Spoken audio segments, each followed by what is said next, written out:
Hello students, এখানে একটা অঙ্ক দিয়েছে দেখো, 1 minus cos two theta by sine two theta, এর মান কোনটা হবে, এই অপশানগুলোর মধ্যে কোনটা কারেক্ট সেটা বের করতে বলেছে। তাহলে চলো দেখা যাক কী হয়। 1 minus cos two theta by sine two theta, তাহলে এখানে দেখো 1 মাইনাস কস টু থিটা, এখানে 1 মাইনাস কস টু থিটার জায়গায় কি লিখতে পারি, cos square theta minus sine square theta. এটা হচ্ছে কস টু থিটার ফর্মুলা। কস টু থিটার ফর্মুলা কি, cos square theta minus sine square theta. আর সাইন টু থিটার ফর্মুলা কি, 2 সাইন থিটা কস থিটা।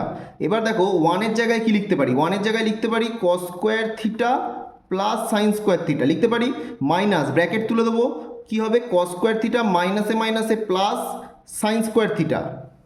ঠিক আছে স্টুডেন্টস, এবার নিচে কি হবে, 2 সাইন থিটা কস থিটা, যেটা ছিল লিখে দিলাম। এবার দেখো এখানে কস স্কোয়ার থিটা কেটে গেল, কারণ plus cos square theta minus cos square theta কেটে গেল, তাহলে পড়ে থাকলো কি sign square theta plus sign square theta, মানে 2 সাইন স্কোয়ার থিটা, নিচে 2 সাইন থিটা কস থিটা।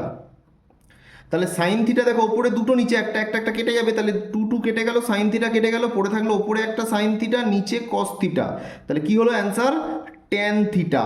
তাহলে এটা কোন অপশানটা কারেক্ট হলো, অপশান সি এখানে কারেক্ট হলো। ঠিক আছে, এটা এসএনদের গুণিতক কোণের অঙ্ক। বাকি অঙ্কের সমাধান যদি পেতে চাও কমেন্ট বক্সে আসো, লিঙ্ক দেওয়া আছে।